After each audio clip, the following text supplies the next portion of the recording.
ప్రస్తుతం ఆంధ్రప్రదేశ్లో పోలీసుల పరిస్థితి ఎట్లుందంటే దినదినగండ నూరేళ్ల ఆయుష్ లాంటిది. అధికార పక్షానికి పూర్తిగా అణిగిమణిగి ఉన్నా సరే వాళ్ళల్లో వాళ్ళు విభేదపడితే కూడా వీళ్ళే అందులో బలిపశువులు. నువ్వు మావాడికి చేసావుగా నాకెందుకు చేయలేదు అనేటటువంటి రూట్. అదే సందర్భంలో కూటమిలో తెలుగుదేశానికి చేస్తే జనసేన వాళ్ళకి కోపం, జనసేన వాళ్ళకి చేస్తే తెలుగుదేశానికి కోపం. ఇది అసలు లా అండ్ ఆర్డర్ అంటే ఏంటి? శాంతి భద్రత. ఇది చట్టం తన పని తాను చేయాలి.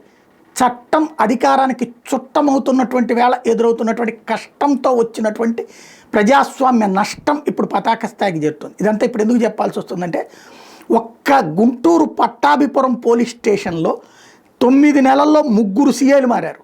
ఒక్క గుంటూరు పట్టాపురం పోలీస్ స్టేషన్లో. తాజాగా పాపం మధుసూదన్ రావు సర్కిల్ ఇన్స్పెక్టర్ గారు ఆయన వీఆర్కి పంపించారు. ఆయన చేసిన తప్పేంటయ్యా అంటే, అధికార పక్షం వాళ్ళే ఆయన తీసుకొచ్చి పోస్టింగ్లో పెట్టారు. ఒక నాయకుడు తీసుకొచ్చి పెట్టాడు అన్నటువంటి పత్రికలో రాసినందుకు కోపం వచ్చి ఇంకొక నాయకుడు తీపించేశాడు. అంటే ఒకే పార్టీలో 2-3 మధ్యన ఆధిపత్య పోరు, అదే సందర్భంలో కూటమిలో ఆధిపత్య పోరు. దీని మధ్య నలిగిపోతున్నటువంటి వాళ్ళు ప్రధానంగా పోలీసులు.